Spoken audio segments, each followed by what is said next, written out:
அனைவருக்கும் வணக்கம். மார்ச் மாதம் தேய்பிறை பஞ்சமி எந்த தினத்தில் வருகின்றது, எப்படி வழிபாடு செய்ய வேண்டும், நம்ம கைக்கு நகை பணமும் சேர வேண்டும் அப்படிங்கிறதுக்காக எப்படி வழிபாடு செய்ய வேண்டும் அப்படிங்கிறது பார்க்கலாம். அதாவது நிறைய பேருக்கு நகை வாங்க முடியாத சூழ்நிலை இருந்து கொண்டே இருக்கும். எவ்வளோதான் ட்ரை பண்ணாலும் நகை வாங்க முடியாது. தேவையில்லாமல் செலவு அதற்கான பைசா செலவாயிடும். நகை வாங்க ட்ரை பண்ணுறோம், ஆனால் முடிய மாட்டேங்குது. அப்படி இருப்பவர்கள்லாம் இந்த தீபத்தை நீங்கள் ஏற்றி வைத்து வழிபாடு செய்யும்போது உங்களுக்கு அந்த சொர்ணத்தில் இருக்கிற அந்த தோஷம்லாம் விலகி உங்களுக்கும் நகை வாங்குகிற யோகம் அமையும். அதற்காக நம்ம எப்படி தீபம் ஏற்ற வேண்டும் அப்படிங்கிறத நம்ம அந்த பதிவில் பார்க்கலாம். மார்ச் மாதம் தேய்பிறை பஞ்சமி என்றைக்கு வருகின்றது அப்படின்னா பங்குனி மாதம் 5ஆம் தேதி 19/3/2025 புதன்கிழமை அன்று நமக்கு மார்ச் மாதம் தேய்பிறை பஞ்சமி.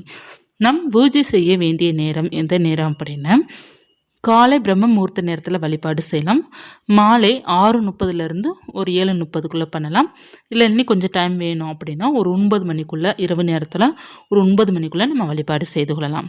நமக்கு திதி நேரம் எவ்வளோ நேரம் இருக்கின்றது அப்படின்னா முழுவதுமே நமக்கு திதி இருக்கின்றது.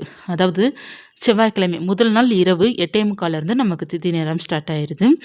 புதன்கிழமை இரவு 10:32 வரை நமக்கு திதி நேரம் இருப்பதனால் அந்த நாள் முழுவதும் திதி இருக்கின்றது. இப்போ காலையில் வழிபாடு செய்பவர்கள் காலை பிரம்ம முகூர்த்த நேரத்தில் வழிபாடு செய்யலாம். 9:30 to 10:30 அந்த நேரத்தில் வழிபாடு செய்யலாம். ஒரு காலை ஒரு 10 மணிக்குள்ளே நீங்கள் பூஜை செய்யலாம்.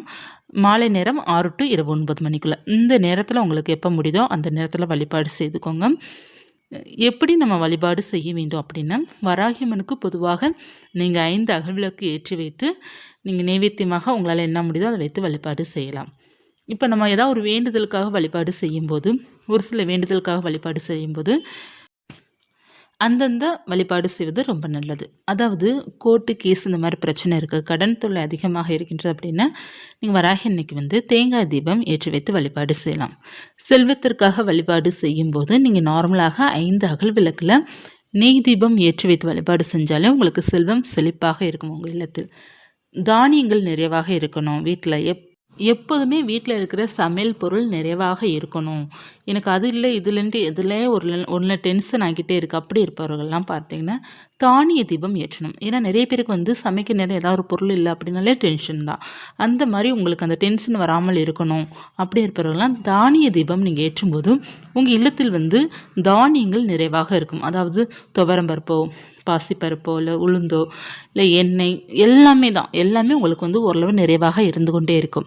தானிய தீபம் இப்படி ஏற்றணும் அப்படின்னா ஒரு 5 வகை தானியங்கள் எடுத்துக்கிடணும். துவரம்பருப்பு, பாசிப்பருப்பு, பாசிப்பயிறு, மொச்சப்பயிறு, கொள்ளு, இந்த மாதிரி தானியங்கள் நிறைய சிறுதானியங்கள் நிறைய இருக்கிறது பார்த்திங்களா.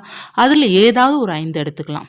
5 எடுத்துட்டு ஒரு தாம்பழத்தட்டில் பரப்பிட்டு அதற்கு மேலே 5 அகல் விளக்கு வைத்து தீபத்தை ஏற்றி வைத்துட்டு அந்த தானியத்தை நீங்கள் பறவைகளுக்கு உணவாக போடணும். அப்படி போடும்போது உங்கள் இல்லத்தில் தானியங்கள் நிறைவாக இருக்கும். அந்த பண கஷ்டம் உங்களுக்கு குறைய ஆரம்பிக்கும். தானியங்கள் நிறைவாக இருக்கும். வீட்டில் செல்வமும் செழிப்பும் நிறைவாக இருக்க ஆரம்பிக்கும். இந்த வழிபாடு நீங்கள் செய்யலாம்.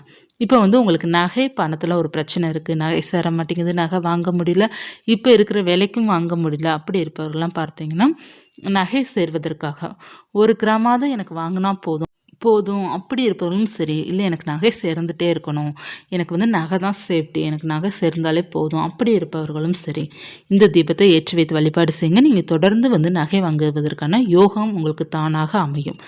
எந்த தீபம் நம்ம ஏற்ற வேண்டும் அப்படின்னா ஒரு தாம்பழத்தட்டில் எடுத்துக்கோங்க. அதற்கு முன்னாடி வராகியம்மன் படமோ சிலையோ இருக்குது அப்படின்னா அதற்கு முன்னாடி இந்த தீபம் ஏற்றிக்கோங்க. இப்போ உங்ககிட்ட படமும் இல்லை சிலை இல்லை அப்படின்னா இந்த தீபம் மட்டும் நீங்கள் ஏற்றி வைத்துக்கொள்ளலாம். படத்திற்கும் சிலைக்கும் பார்த்தீங்கன்னா அலங்காரம் பார்த்தீங்கன்னா செவ்வரளி பூக்கள் மற்றும் துளசியால் அலங்காரம் பண்ணலாம். மல்லிகை பூக்களால் அலங்காரம் செய்யலாம். பூக்களால் உங்களுக்கு எந்த பூக்கள் கையில் கிடைக்குதோ அந்த பூக்களால் நீங்கள் வராகினே அலங்காரம் செய்துட்டு ஒரு பெரிய தாம்பழத்தட்டை எடுத்துக்கோங்க. அதில் பார்த்தீங்கன்னா நீங்கள் சேர்க்க வேண்டிய பொருள் என்னென்ன அப்படின்னா முதல்ல துளசி சேர்த்துக்கோங்க. கொஞ்சமாக ஒரு கைப்படி அளவு கூட, கொஞ்சம் கம்மியாக இருந்தால் கூட பரவாயில்ல, ஒரு 5-6 துளசி கூட நீங்கள் எடுத்து வச்சுக்கோங்க. அதற்கப்புறம் பார்த்தீங்கன்னா ஆவாரம் பூ வேண்டும். கொஞ்சமாக ஆவாரம் பூ எடுத்துக்கோங்க. அதாவது மஞ்சள் நிறத்தில் இருக்கும். ஆவாரம்பூ கொஞ்சம் தேவைப்படும். அடுத்து தேவையுள்ள பொருள் என்ன அப்படின்னா ஒரு 2 ஏலக்காய் அல்லது 1 ஏலக்காய் கூட தேவைப்படும். கொஞ்சமாக பச்சை கற்பூரம் துண்டு எடுத்துக்கோங்க. அடுத்து பார்த்தீங்கன்னா தங்கம் பொருள் அல்லது வெள்ளி பொருள் நாணயம் உங்கள்கிட்ட இருக்குன்னா அந்த நாணயத்தை நீங்கள் எடுத்து வச்சுக்கோங்க. எடுத்து வச்சுட்டு நீங்கள் என்ன செய்ய வேண்டும் அப்படின்னா சின்னதாக ஒரு மூக்குத்தி இருந்தால் கூட எடுத்து வச்சுக்கோங்க. இல்லைன்னா நீங்கள் கையில் போட்டுருக்கிற மோதிரத்தை கூட நீங்கள் சுத்தமான வாட்டரில் வாஷ் பண்ணிவிட்டு இந்த தீபம் எரியும் போது மட்டும் நீங்கள் இதை செய்தால் போதும். அதாவது தாம்பழத்தட்டில் வந்து கொஞ்சமாக பார்த்தீங்கன்னா துளசியில் பரப்பிட்டு கொஞ்சம் ஆவாரம்பூ பரப்பிக்கோங்க.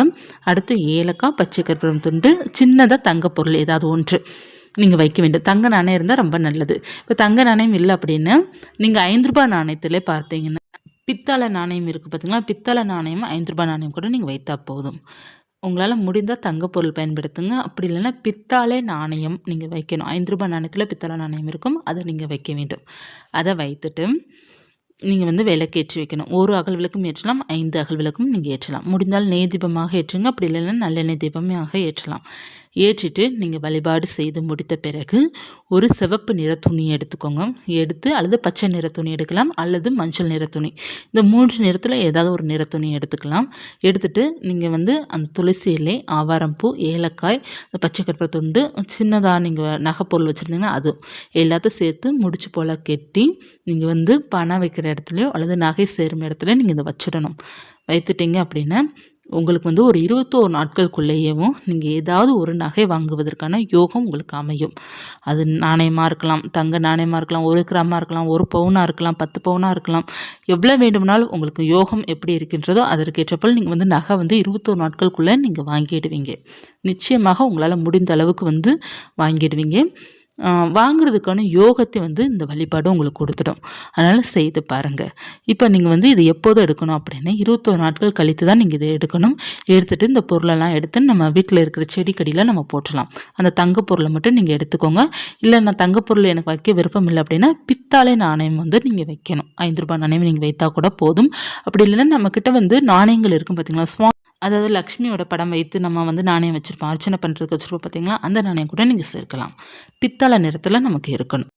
அப்படி இல்லை அதுவும் கிடைக்கல அப்படின்னா ஒரு பேப்பரில் ஸ்வர்ணம் இல்லைன்னா நகை அப்படிங்கிறத நீங்கள் எழுதிட்டு நீங்கள் எவ்வளோ கிராமில் வாங்கணும், எவ்வளோ பவுனில் வாங்குறீங்களோ அதை எழுதிட்டு நீங்கள் வந்து சேர்த்து முடிச்சு போல் கட்டி கூட வச்சுருங்க. சொர்ணம் அப்படிங்கிறது எழுதுனாலே போதும், நமக்கு ரொம்ப நல்லது. அந்த நகைக்குள் அந்த ஸ்வர்ணம் அப்படிங்கிற அந்த வார்த்தை நமக்கு வந்து ஒரு பெனிஃபிட்டை வந்து நமக்கு கொடுக்கும். இந்த மாதிரி நீங்கள் செய்து பாருங்கள். 21 நாட்களுக்குள்ளேயே உங்களுக்கு வந்து தங்கம் வாங்குவதற்கான யோகம் நிச்சயமாக அமையும். இறைவன் உங்களுக்கு வந்து செய்து கொடுப்பாங்க. வராகியம் என்ன மனதார நம்பி முழு மனதோடு நீங்கள் செய்து பாருங்கள். நீங்கள் என்ன நகை வாங்கணும்னு நினைக்கிறீங்களோ அந்த நகை நிச்சயமாக உங்கள் கைக்கு வந்து சேர ஆரம்பிக்கும். பணமும் உங்களுக்கு சேர ஆரம்பிக்கும். இப்போ பணம் சேர்ந்து தான் நம்மளால் நகை எடுக்க முடியும். இப்போ பணமும் இருந்து நகை எடுக்க முடியல அப்படி இருப்பவர்களுக்கு அந்த சொர்ண தோஷங்கள் இருக்கும். நம்மளால் வந்து நகை வாங்குவதற்கான அந்த யோகம் அமைப்பு இல்லாமல் இருக்கும். அதற்கு நம்ம என்ன செய்ய வேண்டும் அப்படின்னா நகையை வந்து நம்ம வச்சுருப்போம் பார்த்திங்கன்னா, அந்த நகையை நம்ம வந்து ஒரு கல்லுப்பு இருக்குது பார்த்தீங்கன்னா, ஒரு கிணத்துல கல்லுப்பு போட்டு கல்லுப்புக்கு மேலே அந்த நகையை வச்சு கொஞ்சம் மஞ்சத்தூள் வச்சு போட்டு இரவு முழுவதும் நீங்கள் வைக்கலாம். அப்படி இல்லைன்னா 1 மணி நேரம் நீங்கள் வச்சுட்டு நீங்கள் அதை எடுத்து சுத்தப்படுத்திட்டு உங்கள் கழுத்தில் போட்டிங்கன்னா உங்களுக்கு அந்த சொர்ண தோஷங்கள்லாம் நீங்கும். அதாவது நமக்கு வந்து இந்த சொர்ண தோஷம்லாம் எப்படி வரும் அப்படின்னா, யார் கழுத்தில் அது போட்டுட்டு நம்ம கழுத்துக்கு வரும் பார்த்தீங்களா, இல்லை கைக்கு வரும். இப்போ நம்ம நகை கடைக்கு போகிறோம் இல்லையா, நகை கடையில் வந்து எத்தனையோ பேர் வந்து அதை போட்டு பார்த்துட்டு பிடிக்கல அப்படின்ட்டு கொடுத்துட்டு போயிடுவாங்க. இல்லை அப்படின்னா உங்களுக்கு அது வந்து வேறு மாடல் பிடிச்சிருக்கும், அந்த இதை வச்சுட்டு போயிடுவாங்க. ஸோ எல்லோருமே பார்த்தீங்கன்னா போட்டு போட்டு பார்த்து தான் வாங்குகிறோம். இப்போ நம்ம வந்து செய்ய கொடுக்குறது மட்டும்தான் நமக்கானது. நம்ம கடையில் அப்படியே வாங்குகிறோம் பார்த்தீங்கன்னா, அதெல்லாம் எல்லாருமே போட்டு பார்த்து தான் வாங்குவோம். இப்போ நம்ம போகிறோம் வாங்குகிறோம், செயினை கழுத்தில் போட்டு பார்த்துட்டு தானே நம்ம வாங்குகிறோம். ஸோ அது தோஷம்தான். அதனால் நம்ம வந்து அந்த நகையை நம்ம சரியாக தேர்ந்தெடுத்து அதை நம்ம வாங்கியிருப்போம் நம்ம நேரத்துக்கு. அது வாங்கினதுலேருந்து நமக்கு நகை வாங்குகிற அமைப்பு இல்லாமல் போயிடும். அதற்காக தான் நம்ம வந்து புது நகையை வாங்கினாலும் ஒரு 5 நிமிடமாவது ஒரு கிண்ணத்தில் கல்லுப்பு போட்டு கொஞ்சம் மஞ்சத்தூள் போட்டு அந்த நகையை வச்சு எடுத்தோம் அப்படின்னா அதோட தோஷங்கள் அனைத்துமே நீங்கிவிடும். அதற்கடுத்து நம்ம என்ன செய்ய வேண்டும் அப்படின்னா, அந்த நகையை எடுத்து நீங்கள் சுவாமி படத்திற்கு முன்னாடி, மகாலட்சுமி தாயார் படத்திற்கு முன்னாடியோ அல்லது உங்களுடைய இஷ்ட தெய்வம், உங்களுக்கு ஒரு தெய்வம் பிடித்திருப்பாங்க இல்லையா, அந்த தெய்வத்திற்கு முன்னாடியோ நீங்கள் வைத்து எடுத்துகிட்டு நீங்கள் போடுறீங்க அப்படின்னா அது உங்களுக்கு ராசியான தங்கமாக மாறும். எப்பவுமே இறைவனுடைய படத்திற்கோ சிலை வச்சுருக்கீங்கன்னா சிலைக்கோ போட்டு வைத்துட்டு ஒரு நாள் முழுவதும் இருக்க வைத்துட்டு அதுக்கப்புறம் நம்ம மறுநாள் பயன்படுத்தும் போது நமக்கு அது மிகவும் ராசியாக இருக்கும். திரும்ப திரும்ப நீங்கள் நகை வாங்குவதற்கான யோகங்களும் அமையும். இப்போல்லாம் பார்த்தீங்கன்னா நகை வாங்குறது ரொம்ப ஒரு சொத்து வாங்குற மாதிரி ஆயிடுச்சு. இப்போ வந்து நகை விலை வந்து நமக்கு ரொம்ப ஜாஸ்தியாக போய்கிட்டே தான் இருக்குது. ஆனால் நகை கடையில் கூட்டம் கம்மியாக இருக்கான்னா கிடையாது. எவ்வளோ நமக்கு வந்து நகை விலை கூடினாலும் பார்த்தீங்கன்னா நகை வாங்கி கொண்டே தான் இருப்பாங்க. வாங்க வாங்க நமக்கு வந்து நகை வந்து ஏறிக்கொண்டே தான் இருக்கும். இனி ஃப்யூச்சரில் வந்து பெரிய சொத்தாக மாறப்போகிறது வந்து நகை தான் மாறப்போகும்.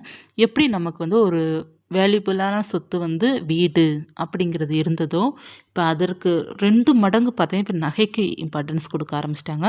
வீட்டு வாடகை வீடு இருந்தாலும் பரவாயில்ல, நகை கை நிறையா இருக்கா அப்படிங்கிற மாதிரி இப்போ பொண்ணு பார்க்க ஆரம்பிச்சிட்டாங்க. முந்தி பார்த்தீங்கன்னா சொந்த வீடு இருந்தால் தான் பொண்ணோ மாப்பிள்ளையோ கொடுப்பாங்க. இப்போ வந்து பார்த்தீங்கன்னா நகை கை நிறையா வச்சுருக்காங்களா பொண்ணு எடுக்கலாம் அப்படிங்கிற மாதிரி ஆயிடுச்சு. ஸோ அந்த அளவுக்கு பார்த்தீங்கன்னா நகை வந்து ஒரு இன்வெஸ்ட்மெண்ட்டாக ஆயிடுச்சு, ஒரு சொத்தாக மாறிடுச்சு. முந்தி பார்த்தீங்கன்னா நகை வந்து அடமானத்திற்கும் அழகுக்காக பயன்படுத்தப்பட்ட நகை ஃபுல்லாக பார்த்தீங்கன்னா இப்போ சொத்துக்காக ஒரு சொத்து சேர்க்கைக்காக மாறிடுச்சு. ஸோ வந்து முடிந்த அளவுக்கு எல்லாருமே பார்த்தீங்கன்னா கொஞ்சம் கொஞ்சம் நீங்கள் நகை வாங்கி வைப்பதும் உங்களுக்கு வந்து ஒரு சேஃப்டி தான். ஃப்யூச்சர்லேயும் சேஃப்டி தான். ஏன்னா அதோட விலை வந்து ஜாஸ்தி ஆகிக்கிட்டே தான் இருக்குது. இப்போ போன வருடம் வரை பார்த்தீங்கன்னா ஒரு பவுன் 40,000 50,000 இருந்தது. இப்போ பார்த்தீங்கன்னா 80,000 தொட்டுருச்சு. இன்னும் ஒரு வருடத்திற்குள்ளே பார்த்தீங்கன்னா 1,00,000 மேலே போயிடும். ஸோ அப்படி இருக்கும்போது அது ஒரு இன்வெஸ்ட்மெண்ட்டு தான் நமக்கு. இன்வெஸ்ட்மெண்ட்டு நகை விலை ஏறிக்கொண்டே தான் இருக்கும். அதனால் வந்து முடிந்த அளவுக்கு நகை வாங்குவதற்கான யோகத்தை வந்து பெருக்கி எடுத்துகிட்டே வாங்க. நிச்சயமாக உங்களால் நகையை வாங்க முடியும். ஏதோ முடிந்த அளவுக்கு வாங்குங்க, வாங்கி வந்து சேஃபாக உங்களுக்கு வச்சுக்கோங்க.